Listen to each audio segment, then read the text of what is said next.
ভোটের আগে আবারও অগ্নিগর্ভ নন্দীগ্রাম, বোমাবাজি, তাজা বিস্ফোরক উদ্ধার আর হুমকির অভিযোগ। সব মিলিয়ে হটস্পট কেন্দ্র এখন ভয় আর উত্তেজনার মাঝখানে। প্রশ্ন উঠছে 2021-এর পুনরাবৃত্তি কি আবারও দেখতে চলেছে বাংলা? তৃণমূল নেতা শেখ সুফিয়ানের বিরুদ্ধে উঠেছে গুরুতর অভিযোগ, দাদাগিরি, হুমকি এবং প্রকাশ্যে অশালীন ভাষা ব্যবহার। বিজেপির তমলুক সাংগঠনিক জেলার সংখ্যালঘু সেলের সাধারণ সম্পাদক আব্বাস বেগ নন্দীগ্রাম থানায় লিখিত অভিযোগ দায়ের করেছেন। অভিযোগ অনুযায়ী 15 এপ্রিল একটি নির্বাচনী সভায় তাকে প্রকাশ্যে অপমান ও হুমকি দেওয়া হয়।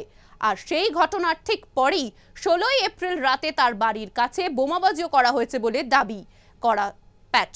ঘটনাস্থলে পৌঁছে পুলিশ তাজা বোমা উদ্ধার করেছে, ফলে এলাকায় চরম আতঙ্কের পরিবেশ তৈরি হয়েছে। সাধারণ মানুষ প্রশ্ন তুলছেন, ভোটের আগে নিরাপত্তা কোথায়? রাজনৈতিক মহলেও উঠছে বড় প্রশ্ন, এটা কি নিছক কাকতালীয় ঘটনা নাকি পরিকল্পিতভাবে চাপ তৈরির চেষ্টা?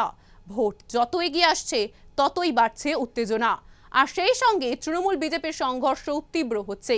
এই প্রসঙ্গে সমস্ত অভিযোগ অস্বীকার করেছেন শেখ সুফিয়ান।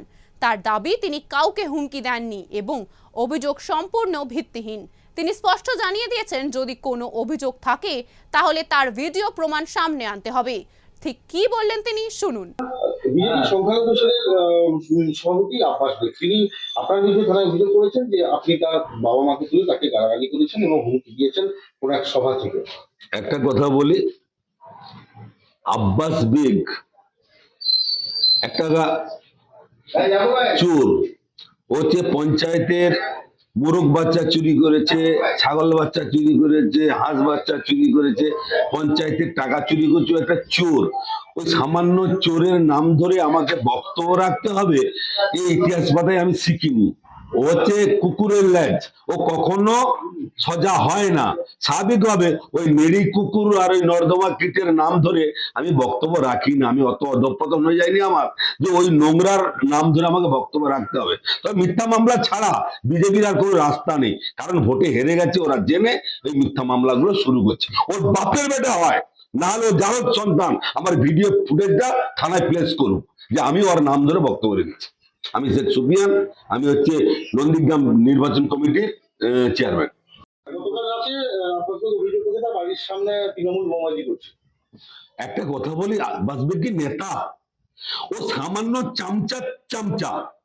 ও হচ্ছে মেঘনাথ পালের পেশাব করা জল বয়। মেঘনাথ পাল পায়খানা করে তার জল ও বাগড়ায় করে নিয়ে যায়, আর ওর মতো লোকের বাড়ির সামনে বোম ফাটাবে, এ অধঃপতন তৃণমূলের হয়ে যায়নি। ওর একটাও ভোট নেই, ওর নিজে বিয়েও করে নিজের বউ পারবে। ও একটা চরিত্রহীন নোংরা, ওর বাড়ির সামনে বোম ফাটাবে? জীবনে কখনো হয়নি। একদিকে বোমাবাজি আর বিস্ফোরক উদ্ধারের মতো ঘটনা, তো অন্যদিকে রাজনৈতিক অভিযোগ আর পাল্টা অস্বীকার। সব মিলিয়ে নন্দীগ্রাম এখন আবারও অস্থিরতার কেন্দ্রবিন্দু।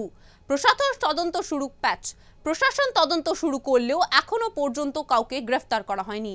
কিন্তু প্রশ্ন থেকেই যাচ্ছে, ভোটের আগে কি আরো বাড়বে এই উত্তেজনা?